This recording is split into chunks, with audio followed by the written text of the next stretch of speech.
teman-teman punya seorang teman, mungkin kita semua punya teman, dan teman ini orangnya pintar, cerdas, baik, jujur. Setiap kali kita ngomong sama dia, ngobrol sesuatu, kita merasa mendapatkan solusi. Karena orangnya cerdas. Saya ada masalah begini, oh gini menurut saya, oh begini menurut saya. Ada kebutuhan harta, kita langsung dibantu. Apa saja bagus dari dia.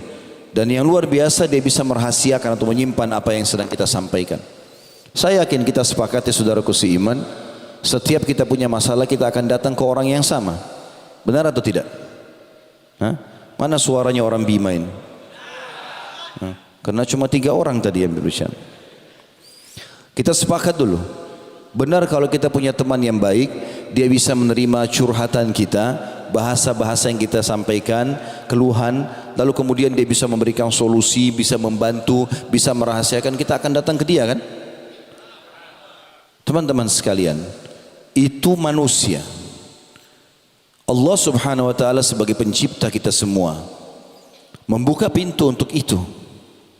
Bagaimana setiap sosok hambanya, siapapun itu, mau kaya, mau miskin, ya, mau masih muda, sudah tua, yang sehat, yang sakit, silakan menyampaikan bahasanya dan curhatannya kepada Allah. Allah zat yang maha sempurna, maha kaya. Allah menerima semua permintaan hambanya. Asal permintaan tersebut memenuhi syarat-syarat, maka tidak ada yang perlu diragukan. Kenapa seseorang di antara kita teman-teman sekalian pada saat kerja di sebuah kantor, dia begitu semangat kerja dan dia sangat yakin akhir bulan dia terima gaji. Kenapa dia begitu yakin? Karena dia, sepengetahuan dia, orang-orang yang memimpin atau pemilik perusahaan tersebut, atau kalau lembaga pemerintah berarti pemerintahnya, sudah menjanjikan dengan janji yang benar, bekerja dapat gaji. Maka kita semangat kerja. Itu juga sama, masih janji manusia, yang manusia mungkin masih bisa memungkiri janjinya. Allah Subhanahu wa taala membuka pintu yang sangat luas buat kita semua.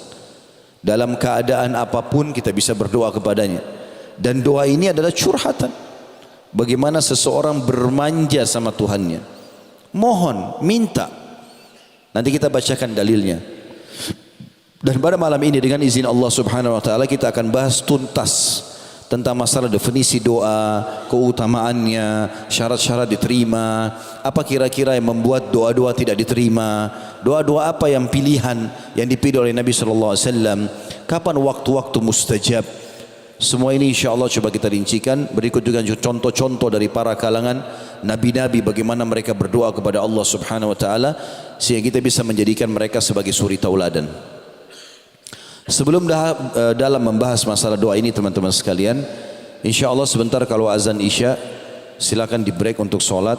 Dan bagi teman-teman kita yang mukim silakan sholat Isya. Saya sama teman-teman tadi sudah menjamak untuk lebih memberikan spare tempat di masjid ini karena padatnya orang Masya Allah yang hadir. Maka saya sama teman-teman yang sudah musafir tadi sudah sholat dengan Isya, kami akan ke bagian depan masjid, baru teman-teman sholat Isya, habis itu kita lanjutkan insya Allah. Baik, kita mulai teman-teman dengan definisi doa. Apa itu doa? Sering kita dengar doa, doa, doa. Orang tua kita bilang berdoalah. Kita punya masalah orang sampaikan berdoalah. Apa doa itu? Ulama memberikan definisi doa itu secara etimologi, bahasa. Itu adalah memanggil, memohon dan menyeru. Sementara secara terminologi, secara istilah yang dipakai dalam keseharian adalah menyeru, memohon dan juga meminta kepada Sang Pencipta Allah yang Maha Mulia dan Maha Agung. Bahasa sederhananya curhat dan bermanja kepada Sang Pencipta. Itu doa. Jadi teman-teman, sangat bodoh kalau ada orang berdoa kapan dia perlu saja. Padahal doa itu tempat dia bagaimana menyampaikan apapun hajatnya. Saya ingin memberikan sebuah poin dalam mukaddimah kita ini. Teman-teman harus tahu, dalam berdoa ini lebih afdal, lebih besar pahalanya seseorang itu berdoa agar nikmat Allah dipertahankan daripada musibah sudah datang minta jalan keluar. Faham ya? Saya ulangi. Lebih afdal di sisi Allah, pahalanya lebih besar kalau teman-teman sekalian meminta kepada Allah nikmat yang sedang ada. Kita lagi sehat, minta ditambah kesehatan. Kita punya anak, minta ditambah keturunan. Kita punya harta, minta tambah harta itu. Kita punya harta, minta ditambah harta. Kita minta apa sajalah. Apa kira-kira nikmat Allah yang ada sama kita, minta supaya itu ditambahkan. Tamak dengan rahmat Allah, itu lebih afdal, lebih Allah suka daripada kita sudah kena musibah baru minta jalan keluar, udah sakit baru minta sembuh. Allah lebih suka kalau kita sehat minta, ya Allah pertahankan kesehatanku, itu lebih Allah suka, lebih besar pahalanya. Kenapa saya sampaikan teman-teman di awal pembukaan kita? Karena banyak orang berdoa nanti kalau sakit saja, berdoa nanti kalau dia lagi bangkrut usaha, berdoa kalau lagi hadapi masalah. Padahal sebenarnya tetap lebih afdal dia menyampaikan doanya pada saat dia sedang dalam keadaan sehat, lagi kaya, lagi banyak semua fasilitasnya. Justru itu puncaknya. Sayangnya banyak sekali orang di antara kita teman-teman sekalian, contoh kalau dia sakit, apa yang dia lakukan kalau dia sakit? Pergi ke dokter A, dok tolong saya mau sembuh, obatnya apa? Ini obat ini. Belum sembuh, datangi ke dokter, dok kenapa ini saya belum sembuh, obat apa lagi? Atau kadang-kadang pergi berobat ke dokter yang berbeda, rumah sakit yang berbeda. Tapi subhanallah nggak pernah lisannya sedikit pun berdoa kepada Allah. Allah dijadikan oleh dia nomor 30 dalam kehidupannya. Kalau semua dokter 5-6 dokter yang dia berobat sudah mentok, nggak ada yang bisa lagi memberikan dia solusi, baru dia sholat tahajud. Kenapa enggak dari awal sebelum berdoa, sebelum ke dokter berdoa dulu. Ya Allah jadikan dokter ini penyebab saya sembuh. Allah jadikan dokter itu dan obatnya penyebab kita sembuh. Walaupun obatnya sederhana. Berapa banyak subhanallah orang hanya minum air hangat sembuh. Orang hanya minum teh, minum jahe, makan apalah ya, sembuh. Berapa banyak orang yang berobat sampai miliaran rupiah enggak sembuh-sembuh. Ini poin yang harus digarisbawahi dalam pembukaan masalah doa ini. Allah berjanji teman-teman dengan janji yang benar, dan Allah tidak pernah pungkiri janjinya. Innallaha la yukhliful mi'ad dalam firman-Nya. Allah enggak pernah pungkiri janjinya. Dalam firman yang lain, wa man asdaqu minallahi qila. Siapa yang lebih jujur daripada Allah dalam pernyataan? Allah kekalkan dalam Al-Qur'an surah Ghafir surah nomor 40 ayat 60. Saya mengajak teman-teman kalau punya handphone, di handphonenya ada program Al-Quran, dibuka supaya direnungi ayat ini. Dan banyak ayat-ayat nanti kita sebutkan, kita tadabburi sama-sama. Bermula daripada ayat ini teman-teman, surah Ghafir atau surah Mu'min juga nama lainnya ya. Surah nomor 40 ayat 60 Allah berfirman, a'udzubillahi minasyaitonir rajim, wa qala rabbukum ud'uni astajib lakum innal ladzina yastakbiruna an ibadati sayadkhuluna jahannama dakhirin. Artinya, dan Tuhanmu berseru hai Muhammad, sampaikan kepada seluruh umatmu, berdoalah kepadaku, niscaya akan ku perkenankan, pasti aku kasih. Minta apa saja aku kasih.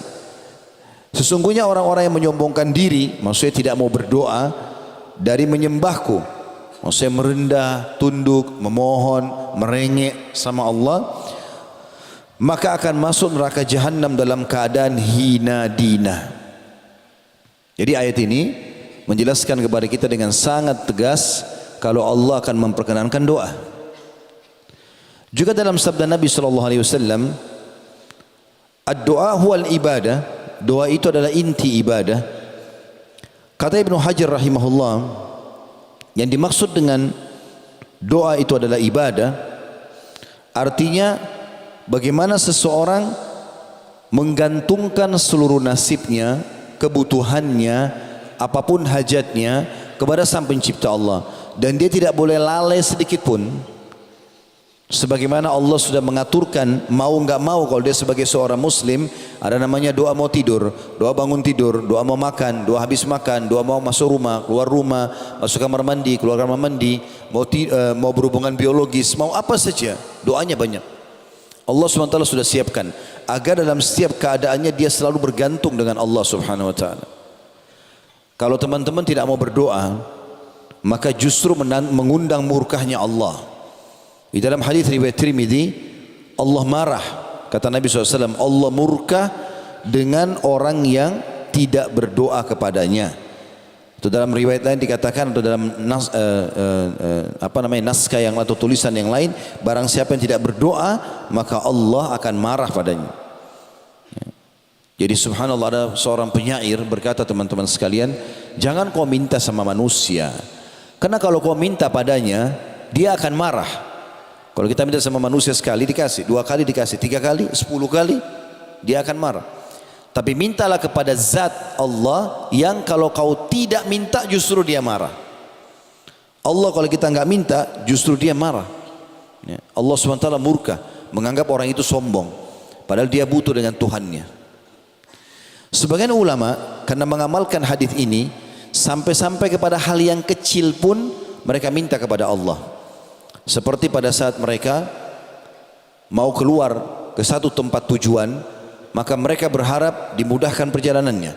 Mereka berharap bisa menemui target yang dia inginkan, baik ketemu orang kah, membeli barang kah, apa saja, ingin makan makanan tertentu, maka dia dapatkan semua.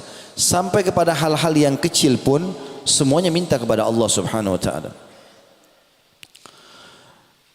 Juga doa ini kalau Bapak Ibu lakukan, dia menjadi satu perbuatan yang sangat mulia dan besar sekali pahalanya. Di dalam hadis Tirmidzi juga dikatakan, kata Nabi SAW, tidak ada sesuatu yang paling mulia di sisi Allah melebihi doa. Lebih dalam kita masuk teman-teman ke bahasan doa. Itu tadi baru definisinya, gambaran tentang apa itu doa. Kita ada poin sebenarnya saya susun di sebuah tulisan saya, insya Allah terbit dalam bentuk buku dalam waktu dekat, judulnya Dahsyatnya Doa seperti ini. Ada barang muhasabah dulu. Yang paling pertama teman-teman, kita harus fahami poin penting dalam doa juga. Doa itu adalah ibadah. Maksudnya kita melihat hasilnya sudah dapat atau belum dapat, maka dia adalah ibadah. Dalam arti kata, kita tetap akan dapat pahalanya pada hari kiamat, kalaupun kita tidak dapat di dunia, tapi dia dicatat pahala. Yang kedua, doa yang dipanjatkan selama memenuhi syarat, nanti kita sebutkan syarat-syaratnya. Selama memenuhi syarat maka pasti diterima. Hanya saja ada tahapan pemberian. Kata Nabi SAW, tidak ada seorang muslim pun di muka bumi yang berdoa pada Allah kecuali Allah akan menjawabnya, tetapi melalui salah satu dari 3 tahapan. Yang pertama, Allah beri langsung di dunia permintaannya. Misal dia mengatakan, ya Allah sembuhin saya, lalu dia ketemu sama seseorang, orang itu dokter misalnya, atau misal kalau ada yang bertanya begini, Ustaz, dari mana saya bisa tahu kalau doa saya diijabah sama Allah? Maka jawaban saya adalah datang dalam bentuk sinyal. Misalnya kita berdoa di sholat tahajud, ya Allah terimalah, sembuhkanlah penyakit saya misalnya. Ya Allah mudahkanlah rezeki buat saya, mudahkanlah jodoh, mudahkanlah pekerjaan misal. Dari mana kita tahu doa kita diijabah? Perhatikan contohnya, kata ulama adalah kalau kita bilang ya Allah sembuhin penyakit saya, lalu Allah sudah ijabah doa itu. Besok misalnya kalau kita sholat malam tadi malam minta, besok kita ketemu dengan seseorang tamu datang ke rumah, atau ada teman kantor yang kita ketemu, atau partner bisnis, atau tetangga, ngobrol-ngobrol secara umum, terus tiba-tiba masuklah pembicaraan kepada penyakit kita. Lalu dia bilang, setahu saya ada dokter yang bagus di sana. Lalu kemudian kita pergi ke dokter tersebut, konsultasi cocok, resepnya cocok, sembuh. Kira-kira pertanyaan saya teman-teman, dokterkah yang sembuhkan kita? Tentu bukan. Kenapa? Dokter pun kalau di resep cuma tulis semoga lekas sembuh. Enggak ada dokter tulis pasti sembuh. Pasti resepnya semoga lekas sembuh. Itu saja. Jadi Allah Subhanahu wa taala menjawab permintaan kita dengan cara seperti itu. Misalnya Allah mudahin rezeki buat saya. Tiba-tiba besok ada yang tawarin mobil, dia mau jual mobilnya, kita nggak ada duit mau beli mobil. Jangan buru-buru batalin. Siapa yang gerakin orang ini? Kenapa dia datang ke kita? Kok tiba-tiba tawarin ke saya? Baik, tunggu sebentar, coba saya telepon teman-teman saya yang lain, mungkin ada yang mau misalnya. Lalu mungkin dari situ teman-teman kita memberikan kita uang. Orang mengatakan minta jodoh, berapa banyak orang yang menawarkan diri kepadanya, berapa banyak orang yang menawarkan anaknya, tinggal dia menangkap sinyal itu. Doa Allah Subhanahu wa taala sangat dekat dan dia akan beri kepada kita. Atau yang kedua, kata Nabi SAW, jadi tidak ada seorang muslim pun berdoa di muka bumi kecuali diterima doanya hanya melalui 3 tahapan. Yang pertama, Allah kasih langsung kayak tadi. Yang kedua, dihilangkan keburukan yang akan menimpa dia. Kata Ibnu Qayyim rahimahullah, Kalau ada seorang hamba misal berkata, ya Allah sembuhkan anakku, anaknya sakit. Lalu dia berdoa selama 10 tahun. Dan ternyata menurut dia anaknya belum sembuh. Maka kalau dia mengira bahwasanya doanya belum diijabah, kata Ibnu Qayyim itu kekeliruan yang sangat besar. Karena kalau dia tidak berdoa selama 10 tahun, pastikan anaknya lebih parah daripada itu. Berarti doanya sudah diijabah. Dan terlalu banyak doa-doa kita yang Allah Subhanahu wa taala berikan setiap hari dan menghilangkan masalah kita. Contoh misal, bukankah tiap hari kita lapar teman-teman sekalian? Lapar nggak tiap hari? Lapar. Kita cuma ucapkan begini, lapar ya. Tiba-tiba makan tuh. Kita tinggal masuk rumah makan, beli, pulang ke rumah makan, minta sama teman dikasih. Kalau tidak makan tidak mungkin kita hidup sampai sekarang. Kita haus, masalah itu. Tapi kita bilang haus ya, tiba-tiba kita tinggal cari minum. Dapat, berapa tahun kita hidup sekarang? 20 tahun, 30 tahun, 40 tahun, minum terus tuh. Dan itu kebutuhan tiap hari. Hanya ucapin haus, dikasih. Ngantuk, tinggal tergeletak, tidur, diijabah sama Allah. Yang Allah belum kasih teman-teman sebagian kecil dari permintaan kita. Kalau kita kumpulkan semua permintaan kita dalam keseharian, yang Allah belum kasih cuma sebagian kecil. Dan itu pun ada sebabnya. Nanti kita jelaskan itu. Tapi umumnya permintaan kita itu Allah kabulkan. Dan yang paling banyak di sini, kalau bukan diberikan langsung, Allah SWT hilangkan musibah yang akan menimpa dia. Tahapan yang ketiga, disimpankan untuknya yang dia panen dalam bentuk pahala pada hari kiamat. Di dalam sebuah riwayat yang lain, baginda Nabi SAW bersabda, kalau atau akan datang nanti hamba-hamba pada hari kiamat, dikasih pahala oleh malaikat bergunung-gunung, banyak sekali, dan mereka tidak pernah tahu ini pahala perbuat dari amal apa. Mereka berkata, kata Nabi SAW, dari mana pahala ini? Perasaan kami nggak pernah lakukan ini. Kata para malaikat, ini doa-doa kalian yang kalian ungkapkan di dunia, belum kalian terima jawabannya di dunia. Maka kata Nabi SAW, pada saat itu semua mereka berharap doa-doa yang mereka pernah panjatkan di dunia tidak dikasih di dunia. Tapi mereka terima dalam bentuk pahala di hari kiamat yang meninggikan derajatnya di surga. Jadi nggak ada yang sia-sia. Allah Subhanahu wa taala berikan langsung, atau dihilangkan musibah yang akan menimpa dia, atau disimpankan dalam bentuk pahala pada hari kiamat. Lalu kenapa tidak mau berdoa? Pada saat Allah Subhanahu wa taala menelambatkan doa kita di dunia, itu karena Allah Maha Pengasih, lebih tahu mana yang terbaik buat kita. Mungkin kalau kita dikasih di dunia kecil, maka Allah simpankan. Ya. Ibaratnya seperti bila anak anda meminta diizinkan untuk bertemu sama temannya. Contoh misal ada anak kita minta beli sesuatu, lalu kita mengatakan sudahlah nanti ayah atau ibu belikan. Kita mungkin di benak kita ingin membeli sesuatu yang besar buat dia, tapi bagi dia merengek minta sekarang. Kalau sekarang mungkin kita hanya bisa belikan sesuatu yang kecil, tapi kalau dia sabar 3 hari 4 hari ke depan, kita akan bisa belikan yang lebih besar. Kata para ulama, ibaratnya seperti itu. Kita kalau merengek sama Allah, belum dikasih, Allah lebih tahu. Allah sengaja menyimpankan untuk kita sesuatu yang lebih besar. Begitu juga pada saat kita merengek minta supaya diberikan sesuatu, lalu Allah tidak kasih. Allah bukan tidak dengar, karena Allah Maha mendengar. Dan Allah janji tadi dalam surah Ghafir ayat 60, Allah pasti ijabah. Lalu seperti apa memahaminya? Kata para ulama, maka Allah Subhanahu wa taala akan menghilangkan masalah-masalah dia. Seperti misalnya kalau anak kita sedang minta berteman sama seseorang, ada temannya, kita tahu anak temannya ini narkotika, pemabuk, pezina. Anak kita nggak tahu, lalu dia pamit, ayah, ibu, saya mau berteman sama dia, saya mau jalan malam minggu ini. Kira-kira kita sebagai orang tua izinkan nggak? Izinkan nggak? Benar, cuma 3 orang yang jawab. Kalau anak kita jelas mau bergaul sama penjahat, pembunuh, pezina, pamit sama kita sebagai orang tua, kita tahu ini anak temannya ini buruk, kita izinkan nggak? Tidak. Kenapa kita tidak izinkan? Karena kita lebih tahu daripada anak ini. Kata para ulama, pada saat seseorang minta sesuatu kepada Allah Azza wa Jalla, lalu Allah belum berikan, bisa karena Allah ingin berikan sesuatu yang lebih besar, atau memang kalau diberikan kepadanya malah buruk, malah akan mengganggu dia gitu. Saya kasih contoh berhubungan dengan masalah ini. Ada seorang dokter di Ummul Qura, sudah masuk waktu Isya? Oh. Ada seorang dosen di Ummul Qura, beliau bernama Dr. Muhammad Hafizahullah. Saya pernah dengar cuplikan ceramahnya menyampaikan sebuah kisah unik berhubungan dengan masalah doa ini. Dia bilang ada teman saya sangat soleh, bagus sekali ibadahnya. Satu waktu dia lamar seorang wanita, dan ini bisa diambil pelajaran bagi teman-teman yang masih bujang. Ada bujang nggak hadir sini? Banyak. Kasihan betul.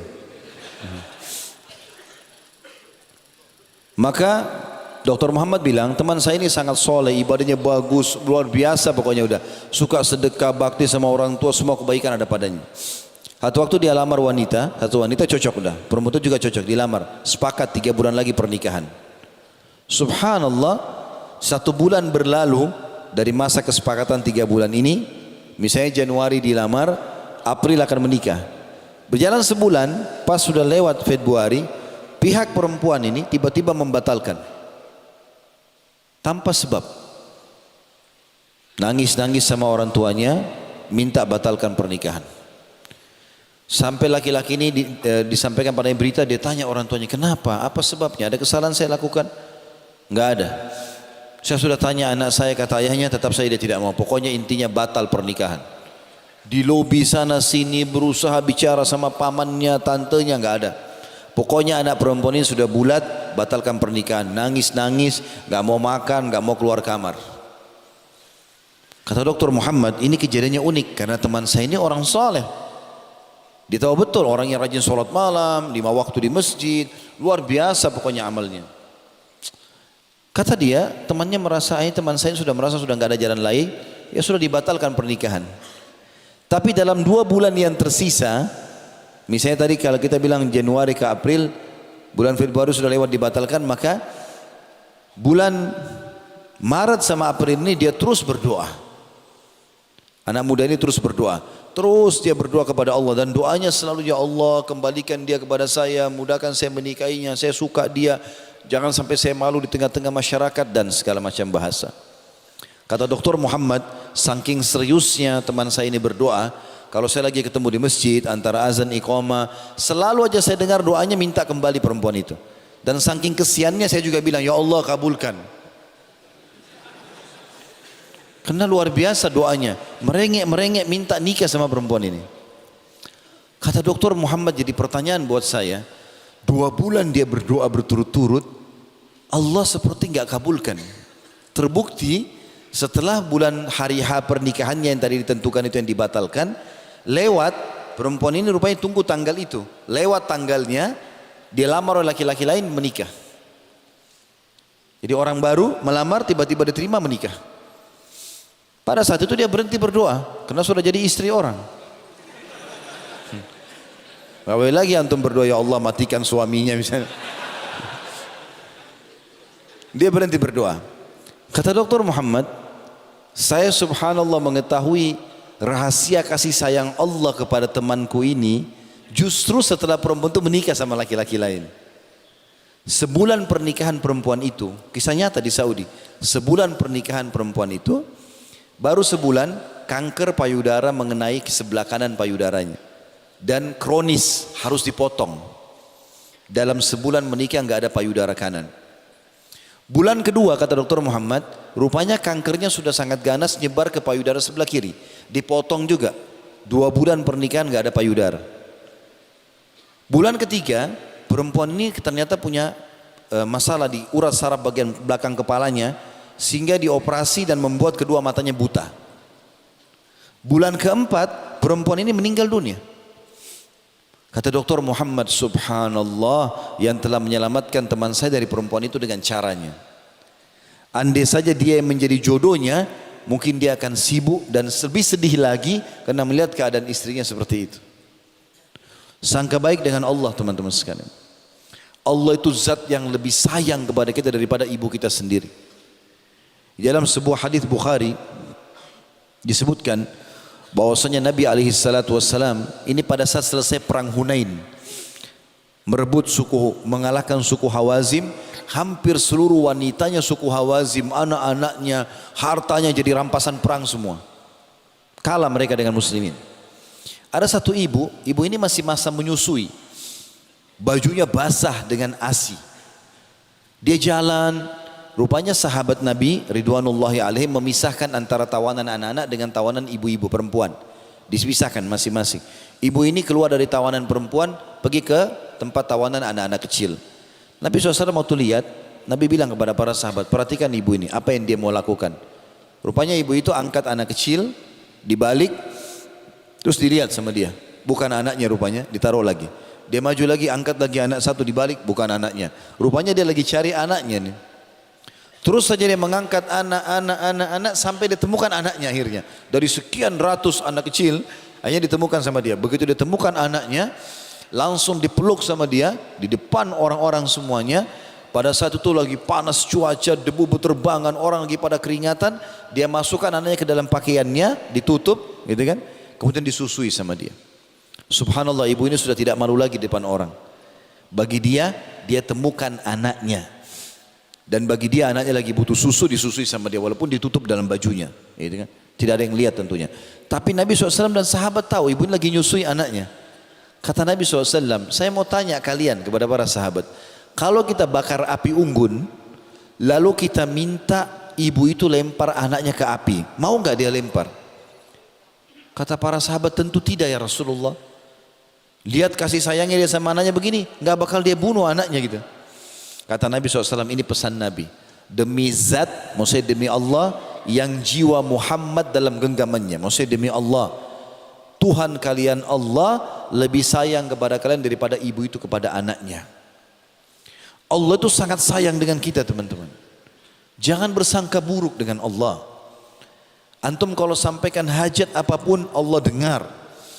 Allah itu lebih dekat dari urat leher kita sendiri. Itu dalam firman Allah berfirman seperti itu.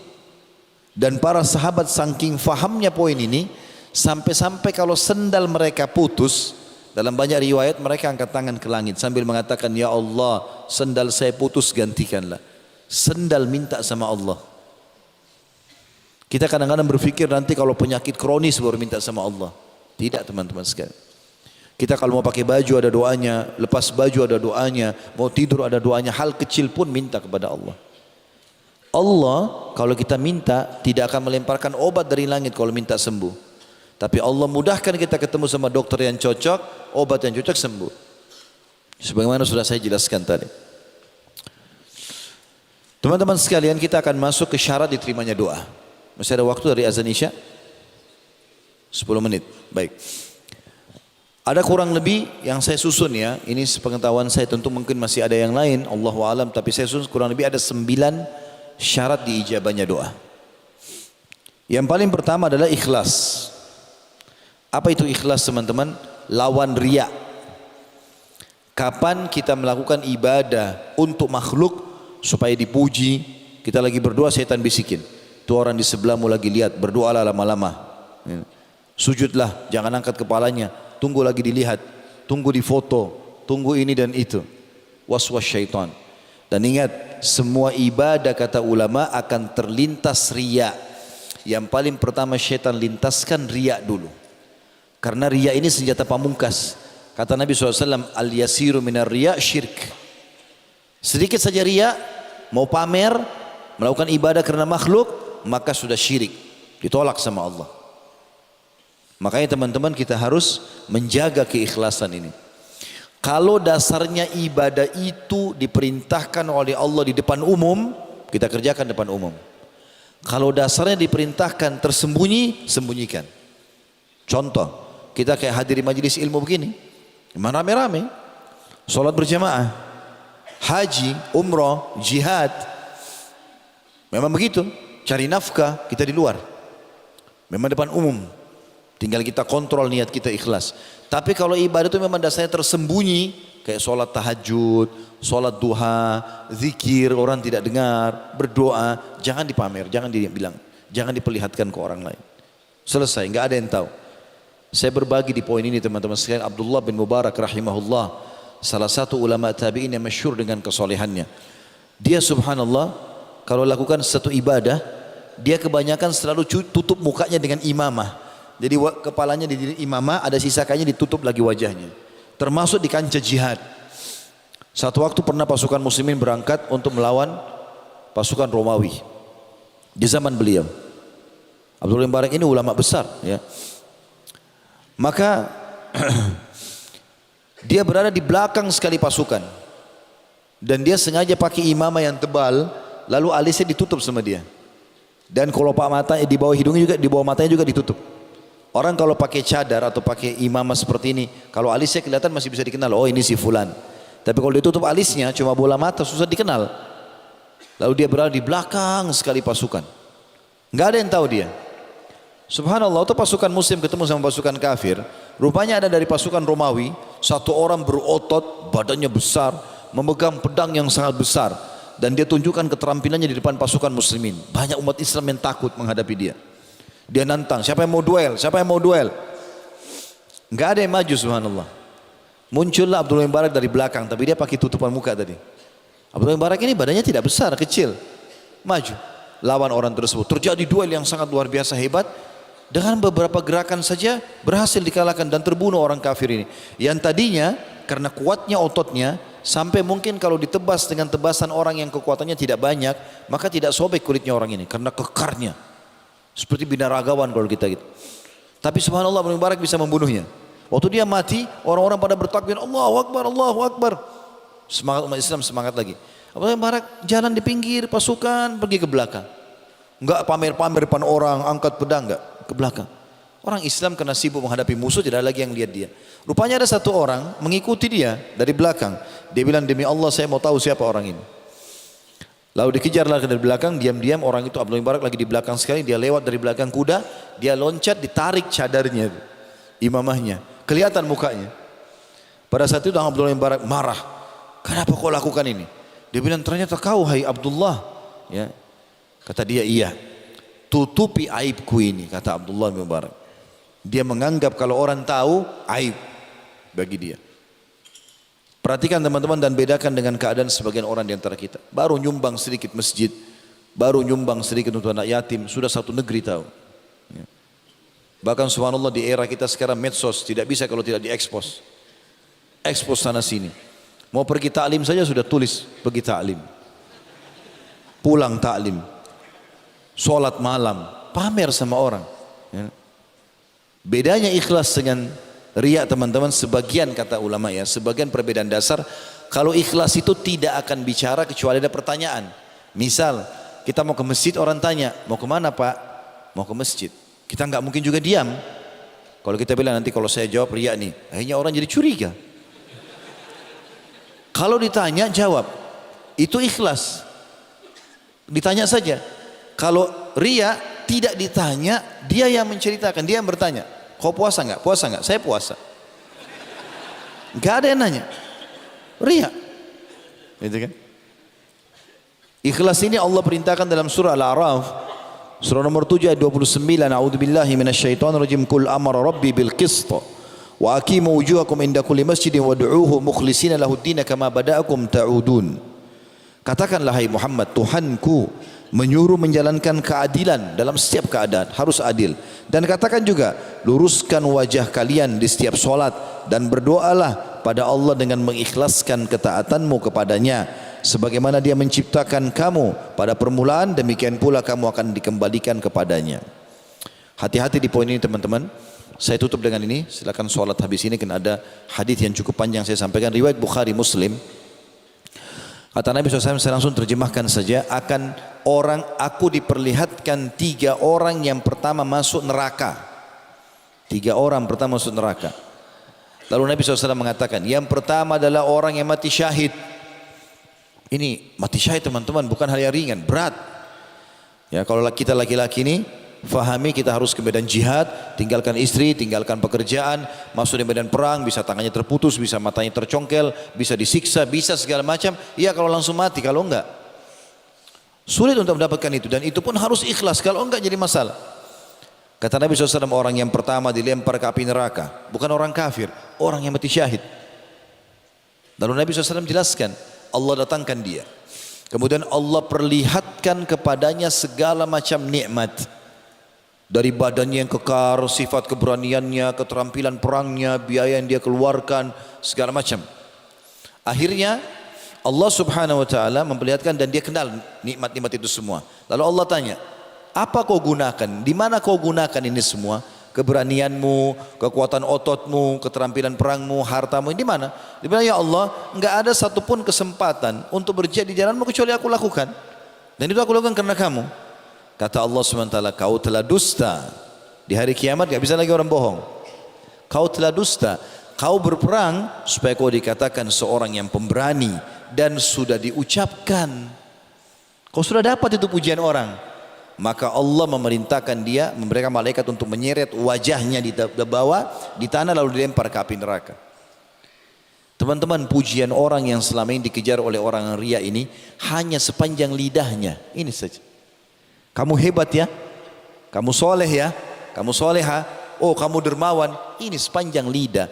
Pujian orang enggak membuat perut kita kenyang, enggak membuat wajah kita tambah tampan, enggak membuat harta kita bertambah, enggak ada manfaatnya.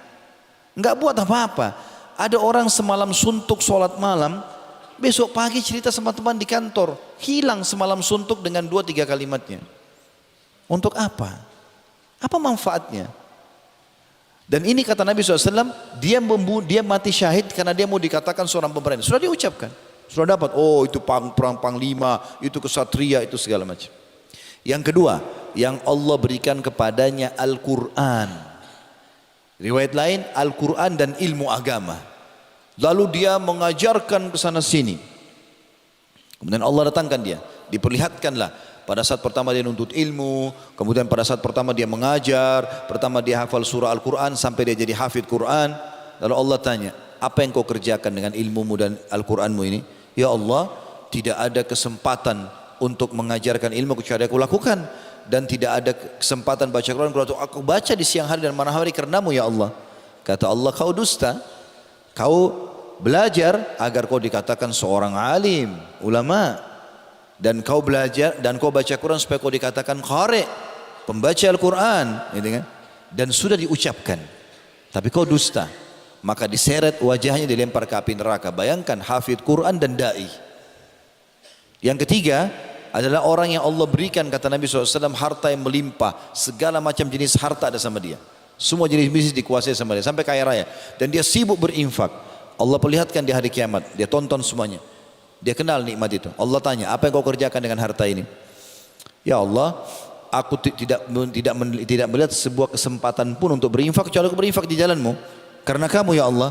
Kata Allah, kau telah dusta. Kau berinfak agar kau dikatakan jawad, dermawan, dan sudah diucapkan. Lalu kemudian diseret wajahnya, dilempar ke dalam api neraka. Ya, sudah masuk waktu ya. Baik, saya tutup dengan kisah ini. Subhanallah teman-teman, kita lihat bagaimana orang-orang yang riya tidak diterima amalnya. Rahasiakan, tahu dan yakin Allah Maha lihat. Sifat Allah Al-Basir. Malaikat di kiri kanan mencatat, tidak pernah istirahat, tidak pernah capek, dan semua tercatat dilihatkan pada hari kiamat.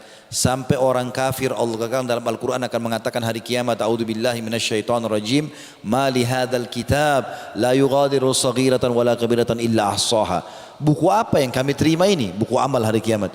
Tidak bisa membedakan mana yang kecil, mana yang besar. Apa kata sebagian ulama tafsir? Dari pertama kita jatuh dari rahim ibu kita, tangisan pertama, kedipan mata pertama, yang ke-10, yang ke-100, yang ke-1 juta, sampai kita meninggal, semuanya terlihat. Dan sebagian ulama di zaman sekarang mengatakan, jangan pernah bayangkan buku amal kita seperti buku yang biasa kita baca. Bukan begitu.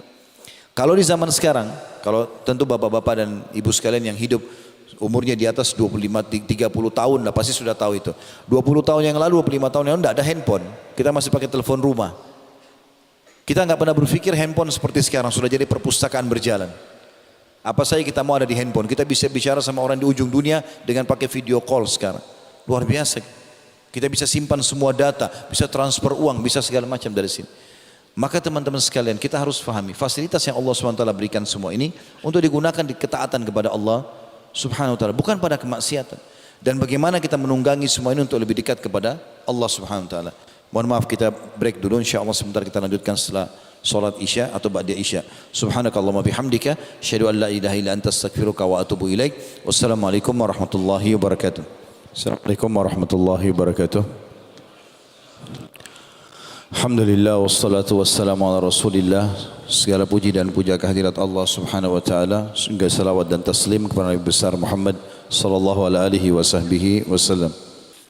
Tentang dahsyatnya doa, dan kita sudah masuk tadi ke syarat yang pertama diterimanya doa adalah ikhlas. Bahkan ikhlas ini adalah syarat diterimanya semua ibadah. Sebagaimana dalam hadis sahih riwayat Ahli Sunan, kata Nabi SAW, Inna Allah la yakbalu amalan illa ma kana khalisan liwajhi. Allah tidak akan menerima amal kecuali yang ikhlas karenanya.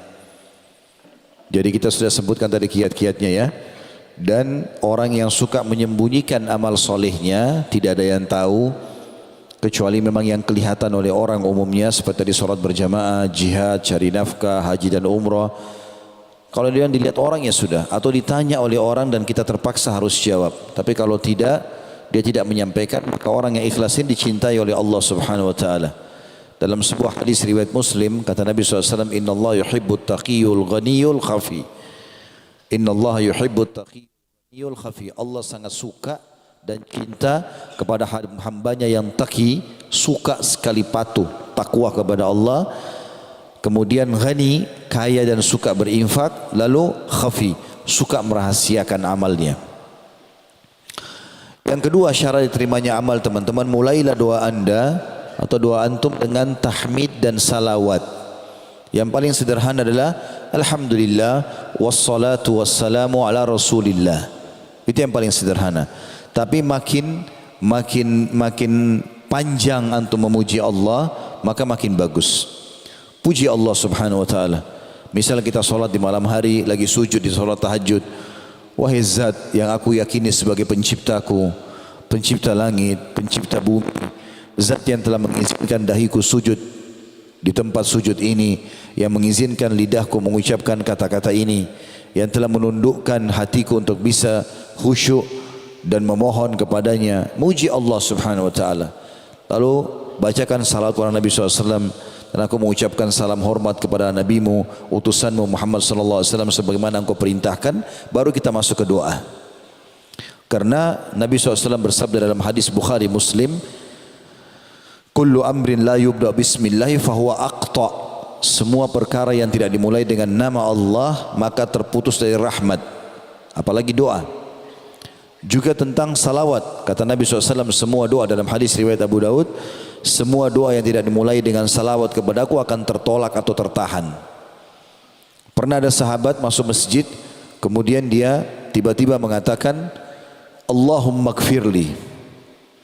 Maka Nabi SAW mengatakan, Ista'jala hadha. Orang ini tergesa-gesa sekali. Mestinya dia memuji Allah dulu, dia membaca salawat kepadaku, baru dia sampaikan hajatnya. Maka ini syarat. Kecuali kata ulama, memang dasarnya doa itu sudah ditentukan tempatnya, jenisnya, waktunya. Misal doa ruku, doa sujud, ya, doa i'tidal, doa sebelum salam, doa mau makan, doa masuk kamar mandi. Ini biar tidak dimulai dengan tahmid dan salawat tidak masalah. Tapi kalau doa permohonan, kita mohon sesuatu pada Allah, maka dimulai dengan tahmid dan salawat. Yang ketiga teman-teman, syaratnya adalah khauf dan tamak. Harus diikuti dengan rasa takut kepada Allah Subhanahu wa taala dan juga tamak dengan rahmat Allah. Allah sebutkan itu dalam surah Al-A'raf, surah nomor 7 ayat 56.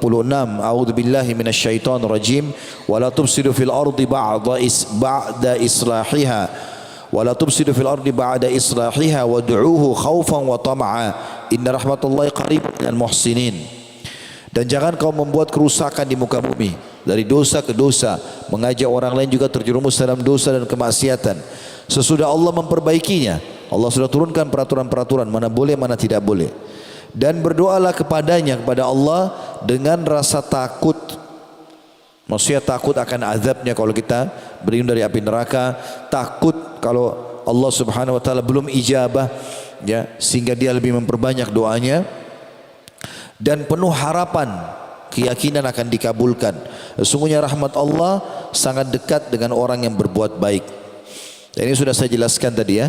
Kalau kita tamak dengan rahmat Allah itu perintah agama, sunnah Nabi SAW. Sehat minta supaya ditambah sehatkan. Ada harta minta supaya dilipat gandakan hartanya, keturunannya, segala macam hal. Tamak dengan rahmat Allah ini adalah puncak daripada ibadah itu. Bahkan teman-teman sekalian, puncak pahala yang kita dapatkan dari sebuah ibadah kalau kita mengejar janji Allah di situ. Misal kalau teman-teman bilang, bisa enggak Ustaz, saya sholat malam tahajud dengan niat doa saya diijabah. Loh, memang itu targetnya. Kalau kita bangun sholat malam tahajud dengan menginginkan agar doa kita diijabah, justru puncak pahala di situ. Boleh enggak saya sedekah supaya saya jadi orang kaya? Memang begitu janjinya. Memang itu targetnya. Kata Nabi SAW, "Manaqasa malu min sadaqah." Tidak berkurang harta hamba karena sedekah, dia akan bertambah. Gitu kan? Apa saja yang kita lakukan, boleh enggak saya bakti sama orang tua supaya Allah juga kasih anak saya berbakti? Memang begitu sabda Nabi SAW. Berbaktilah pada kedua orang tua kalian agar anak-anak kalian berbakti pada kalian. Dan seterusnya. Yang keempat, menggunakan asma'ul husna, syaratnya. Dan yang paling bagus kalau kita mengikuti iramahnya. Maksudnya gini, misalnya kita bilang ya Ghafur ikfirli, wahai zat yang maha pengampun, ampunilah aku. Ya Tawwab tub alayya, wahai zat yang menerima taubat, terimalah taubatku. Ya Razzaq urzukni, wahai zat yang maha pemberi rezeki, berikan aku rezeki. Ya Rahman irhamni, wahai zat yang maha pengasih, kasihanilah aku. Jadi seperti itu. Dan Allah menyebutkan dalam surah Al-A'raf, surah nomor 7 ayat 180, A'udzu billahi minasyaitonir rajim, walillahil asmaul husna. Allah bilang fad'uuhu biha. Al-ayah, hanya milik Allah lah nama-nama yang mulia, maka bermohonlah kepadanya dengan menyebut asmaul husna itu. Ya, sebutkan nama-nama Allah Subhanahu wa taala. Sebagian ulama mengatakan asmaul husna juga boleh maksudnya menyebutkan semua nama-nama Allah. Misalnya kita mengatakan wahai zat yang telah menciptakan langit dan bumi, ya seperti Nabi SAW bilang, wahai zat yang menciptakan langit dan bumi, yang telah menjalankan awan, yang menurunkan hujan, yang mengalahkan pasukan Ahzab, itu kan. Maka semua ini boleh diucapkan selama puji-pujian yang baik kepada Allah Subhanahu wa taala. Syarat yang kelima, makanan, minuman dan pakaian halal. Selama di badan kita ada sesuatu yang haram, tidak diijabah doanya. Ini syarat ya. Jadi saya kasih contoh gini syarat teman-teman. Kalau misal kita mau kuliah di satu kampus, dibuka pendaftaran. Ini pendaftaran dari tanggal 1 Januari sampai 31 Januari misalnya. Pendaftaran dibuka. Syaratnya bawa ijazah terakhir, bawa akte lahir, bawa foto pribadi, bawa begini dan begitu. Ada orang kadang-kadang mengkhayal, dia lewat kampus itu dia mengatakan saya mau kuliah di sini, tapi nggak pernah penuhi syaratnya, nggak ada gunanya. Walaupun dia sebut-sebut nama kampus itu, walaupun dia setiap hari lewat situ, nggak ada gunanya. Maka situ begitu juga doa, percuma aja angkat tangan kalau tidak penuhi syaratnya, nggak akan dikabulkan oleh Allah Subhanahu Wa Taala. Ini termasuk syarat yang sangat mutlak yang kelima ini. Dalam hadis Bukhari kata Nabi SAW, seseorang yang badannya kurus, kumuh penampilannya, bajunya kotor, nggak ada alas kakinya, memohon kepada Allah, tetapi bagaimana Allah menerima darinya sementara makanan, minuman juga pakaiannya haram? Kata ulama, ini bisa bersumber dari dua.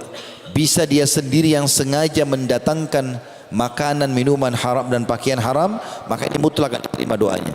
Bisa juga masuk dalamnya adalah orang yang mengkonsumsi dari sesuatu yang haram. Misal kita dikasih makan oleh tetangga atau teman, tapi dari uang haram, dari uang pelacuran, dari uang riba, dari uang korupsi, sama juga. Ya. Walaupun dalam Islam hukumnya hukum zahir ya. Hukum zahir gini maksudnya, kalau ada orang kasih makanan ke kita, kita nggak usah tanya ini makananmu halal atau tidak. Tugas kita ya terima, bismillah. Tapi kalau kita tahu dia kerja haram, tidak boleh kita terima. Kalau kita terima bisa berpengaruh pada doa tidak diijabah. Makanya harus hati-hati dengan masalah ini. Dan dalilnya jelas ya. Tentang masalah tadi Nabi SAW mengatakan seseorang tidak akan diterima doanya walaupun dia dalam kondisi susah, kurus badannya, kumuh bajunya, tidak punya alas kaki, karena makanan, minuman dan pakaiannya haram. Yang keenam, tidak meminta yang haram. Tidak boleh dia berdoa sesuatu yang haram. Nabi SAW mengatakan dalam hadis Bukhari, Inna Allah tayyibun la yakbalu illa tayyiba. Allah itu suci, bersih, sempurna dan tidak terima kecuali yang bersih, suci dan sempurna. Tidak akan minta yang haram, tidak akan menerima yang haram. Ya. Kemudian juga dalam hadis yang lain, Inna Allah jamilun yuhibbul jamal, hadis sahih. Sesungguhnya Allah itu indah dan menyukai keindahan. Artinya selalu tutur katanya bagus, permintaannya bagus. Ya. Dan apapun yang haram dan mustahil dia tidak minta. Seperti misalnya orang minta, ya Allah hilangkan malam. Enggak mungkin, malam sudah sunnatullah, gitu kan? Atau dia bilang berdoa apa? Minta misalnya ya Allah hilangkan bintang-bintang, ya. Atau ya Allah hilangkan kaum wanita, enggak mungkin. Karena sesuatu yang sudah Allah catatkan sunnatullah. Tidak boleh minta haram, tidak boleh juga minta sesuatu yang mustahil, ya. Kalau yang haram misalnya dia minta uang sama Allah, minta rezeki tapi dia untuk mabuk, untuk zina, ya. Itu enggak akan diijabah sama Allah. Kalaupun ada sesuatu yang sampai ke dia, maka sesuatu itu adalah karena tercatat sebagai rezekinya saja, tapi permintaannya tidak diijabah. Yang ketujuh, yang berdoa muslim. Kalau orang muslim tidak diijabah kecuali dalam satu keadaan dia terzalimi. Kalau dia terzalimi diijabah sama Allah. Ya, tapi kalau tidak terzalimi, tidak ada orang kafir diterima doanya. Dalilnya hadis Bukhari. Pernah ada beberapa pendeta Yahudi melewati Nabi SAW dengan Aisyah radhiyallahu anha, lalu mereka mengatakan assalamu alaikum, bukan assalam. Mereka mau mengelabui, dia pikir Nabi enggak dengar, orang-orang Yahudi ini. Assalam artinya keselamatan, assam artinya kematian. Maka Aisyah marah radhiyallahu anha mengatakan assam alaikum wa la'nah, semoga kematian buat kalian dan laknat Allah. Maka Nabi SAW sempat menjawab orang Yahudi mengatakan wa'alaikum, dan untuk kalian maknanya. Maka Aisyah, Nabi SAW mengatakan, wahai Aisyah tenanglah. Kata Aisyah, ya Rasulullah, tidakkah anda mendengar apa yang mereka bilang? Kata Nabi SAW, tidakkah kau dengar apa jawabanku? Aku sudah jawab. Dan ketahui wahai Aisyah, ini saksi bahasan kita, doa kita kepada Allah untuk mereka diijabah, dan doa mereka kepada Allah untuk kita enggak diijabah. Enggak bisa diijabah doa mereka, kecuali tadi saya bilang mereka dalam keadaan terzalimi. Karena hadis Bukhari yang lain menjelaskan Nabi SAW pernah mengutus Mu'adz bin Jabal radhiyallahu anhu ke Yaman sebagai dai. Lalu Nabi bilang, kau akan datangi ahli kitab, yang pertama kau panggil dakwai mereka adalah syahadat. Kalau mereka terima lalu solat, kalau mereka terima baru zakat, kalau mereka terima baru Ramadan, puasa Ramadan, kalau mereka terima haji. Dan hati-hatilah hai Mu'adz, kata Nabi SAW, menyentuh harta mereka kalau bukan hakmu, karena orang terzalimi tidak ada hijab antara dia sama Allah.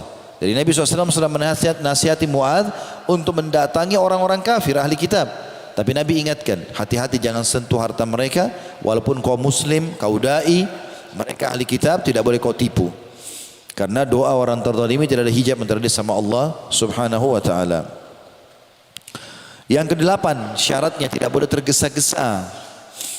Di sini tergesa-gesa dalam mengucapkan kalimat doa. Ada orang berdoa teman-teman seperti orang kumur-kumur saja. Rabbana atina fid dunya hasanah wa fil akhirati hasanah. Enggak tahu apa yang dibilang. Ya akhi dan ukhti baca Rabbana atina fid dunya hasanah, pelan-pelan, wa fil akhirati hasanah wa qina adzabannar, pelan-pelan. Rabbi ghfirli wa liwalidayya warhamhuma kama rabbayani shaghira. Rabbi ghfirli warhamhuma kama rabbayani shaghira. Apa enggak tahu apa yang diucapin. Seperti orang kumur-kumur. Tergesa-gesa. Juga masuk dalamnya selain tergesa-gesa ucapan lisan, juga tergesa-gesa minta ijabah dari Allah, seperti menghardik Allah. Enggak boleh ini. Kata Nabi SAW dalam hadis Bukhari, yustajabu li ahadikum ma lam ya'jal. Pasti Allah terima doa seseorang di antara kalian selama dia tidak tergesa-gesa. Sahabat bertanya, wa kaifa ya'jal ya Rasulullah? Bagaimana cirinya orang tergesa-gesa itu? Kata Nabi SAW, yaqulu da'autu walam yustajabu li fatarakat du'a. Dia bilang saya sudah berdoa belum ada jawabannya, lalu dia tinggalkan doa. Kata ulama begini memahaminya, setiap kali kita sudah ucapkan ikhwah sekalian rahiman rahimakumullah, kita bilang ya Allah misalnya, bahasa Arabnya Allahumma, atau kita bilang Rabbi, wahai penciptaku, maka pada saat itu juga Allah sudah siapkan garis finish ijabahnya.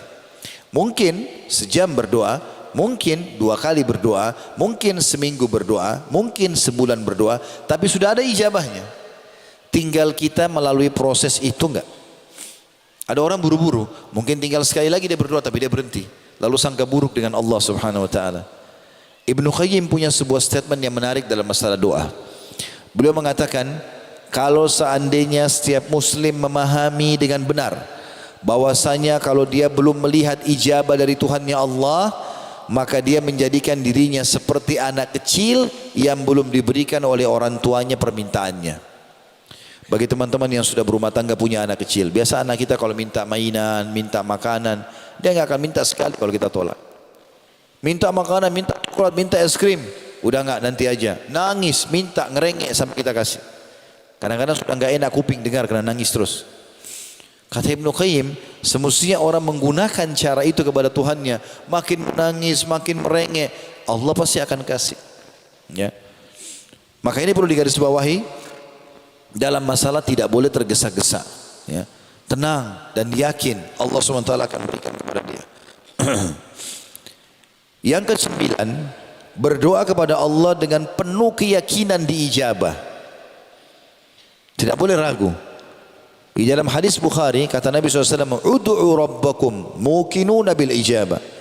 Fa inna Allah la yaqbalu du'a min qalbin ghafil." Berdoalah kalian kepada dengan penuh keyakinan, karena sungguhnya Tuhan kalian tidak akan menerima doa dari hati yang lalai. Jadi harus yakin Allah Subhanahu wa taala Maha mendengar, Allah tahu, ya. Dan Allah juga sudah menentukan waktu penerimaannya. Tinggal kita, tugas kita berikhtiar saja. Lakukan saja. Jangan berhenti sampai ada uzur syar'i untuk berhenti. Meninggalnya seseorang, tadi yang dia minta dinikahi ternyata sudah menikah jadi istri orang lain misalnya, atau apalah ya, dia minta sesuatu yang mustahil, ya, minta malam dihilangkan apa, itu nggak mungkin. Selama itu tidak ada, minta saja kepada Allah SWT dan harus yakin Allah tidak akan menerima dari hati yang lalai. Yang ke-10, maksimalkan tempat dan waktu diterimanya doa. Tadi saya bilang 9, ini 10 rupanya.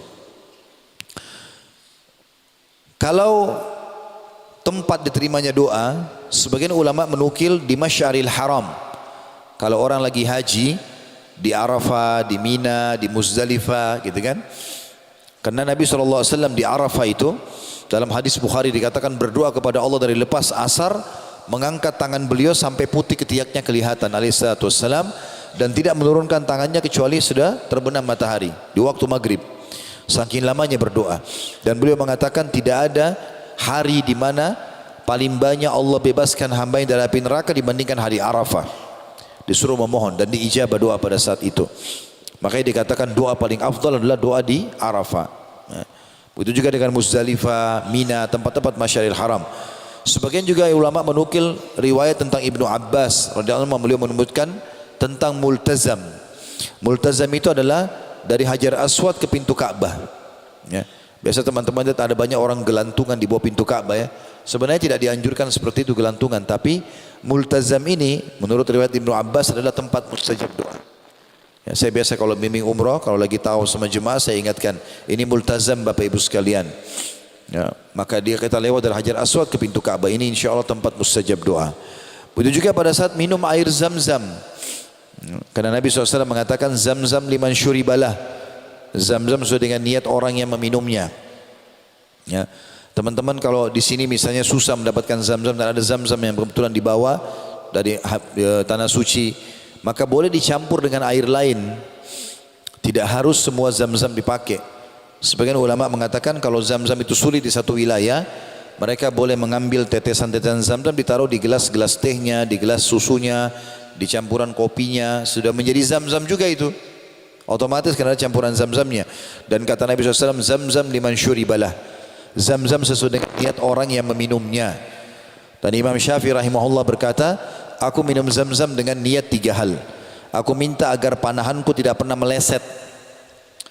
Dan Imam Syafi'i suka sekali berburu. Beliau bilang setelah minum zam-zam berdoa, tidak pernah panahanku meleset. Yang kedua, aku minta agar menjadi ulamanya muslimin. dan tidak ada yang tidak kenal Imam Syafi'i rahimahullah. Dan yang ketiga adalah aku minta dengan minum zam-zam supaya masuk ke dalam surga. Ini jelas mustajab doa. Yang lagi umrah, ya, lagi pergi ke Madinah dan Mekah, usahakan jangan minum kecuali zam-zam saja semaksimal mungkin.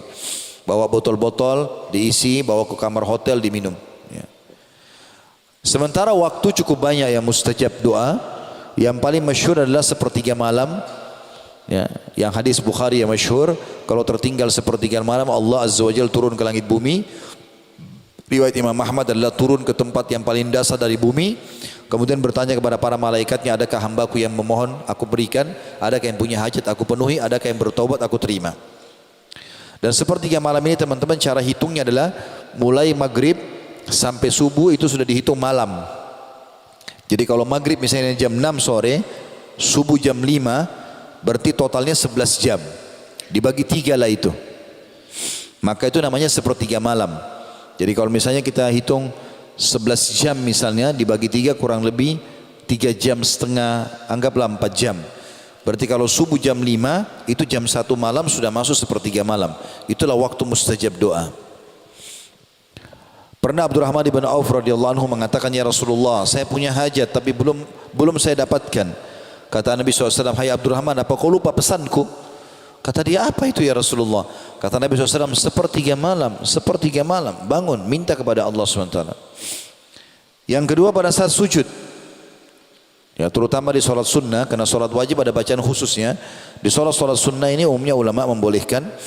Ya, kata Nabi SAW, kalau kalian ruku agungkan Allah, kalau kalian sujud perbanyak doa, karena sangat jarang doa ditolak pada saat seseorang sedang sujud. Dan Sufyan Ats-Tsauri rahimahullah, salah satu ulama tabi'in yang masyhur di Mekah, beliau dikenal dengan julukan Sajjad, suka sekali sujud, ya. Dan beliau tidak pernah angkat kepalanya dari tempat sujud kecuali hajatnya sudah dia rasakan dikabulkan oleh Allah. Kemudian juga sebelum salam terakhir kalau dalam solat, ada kurang lebih 23 macam doa yang Nabi SAW ajarkan. Ya, kalau teman-teman sudah hafal, alhamdulillah. Kalau belum, usahakan dihafal. Ada 23 macam doa dan itu sudah saya bedah di YouTube dari buku kecil Hisnul Muslim bahasa Arabnya, kumpulan doa Al-Quran sesuai dengan Al-Quran dan Sunnah dalam bahasa Indonesia itu. Ada 132 doa, di antaranya doa-doa sebelum salam ada 23 doa. Ada doa-doa yang mulia banyak sekali di situ yang sangat bagus yang semestinya kita baca. Kalau sholat sunnah boleh kita sampaikan hajat kita karena Nabi SAW setelah mengajarkan 23 doa. Setelah mengajarkan 23 doa ini kepada para sahabat, beliau mengatakan falyad'u ma yasha. Setelah itu boleh berdoa apa saja. Jadi terutama itu tempat mustajab adalah sebelum salam. Kemudian yang keempat berpuasa. Ya, kita punya waktu berpuasa Senin dan Kamis, ini mulia sekali. Maka usahakan puasa. Ya, tidak ada alasan untuk tidak puasa ini.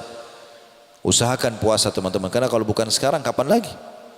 Jangan cuma bilang itu puasa sunnah. Sunnah pun dianjurkan untuk dikerjakan. Dan sunnah fungsinya itu untuk menambal kekurangan amal wajib. Karena kata Nabi SAW, awal amal dihisab hari kiamat adalah solat. Kalau solatnya baik, maka beruntunglah dia. Kalau rusak, maka rugilah dia. Dan kalau seandainya ada solat wajibnya yang kurang, maka Allah berfirman kepada para malaikatnya, dan dia lebih tahu tentang keadaan hambanya. Dia mengatakan, coba lihat solat-solat sunnah hambaku ini. Kalau ada, dilengkapkanlah solat wajibnya. Dan itu berlaku pada semua ibadah yang lain. Seperti puasa Ramadan dibantu dengan puasa sunnah, zakat dibantu dengan sedekah, haji dibantu dengan umrah. Maka manfaatnya besar ibadah sunnah itu. Nah, pada saat puasa doa mustajab dari mulai sahur sampai menjelang buka puasa. Ada juga hadis yang menyebutkan pada saat menjelang berbuka puasa. Begitu juga dengan puasa yang melebihi 3 hari setiap bulan. Hari-hari puasa banyak ya. Selain Ramadan, karena Ramadan sudah pasti kewajiban, tapi kita bicara sunnahnya. Yang kelima adalah musafir. Semua musafir diijabah doanya. Ya, selama safarnya bukan pada kemaksiatan, bukan karena mau menipu orang, bukan karena mau berzina, maka biidznillah akan diijabah doanya. Berdoa ikhwas sekalian, lagi di kereta api, lagi di bus, lagi di pesawat, lagi di kapal, safar, berdoa, angkat tangan sebentar, 5 menit, 10 menit berdoa, mustajab doa.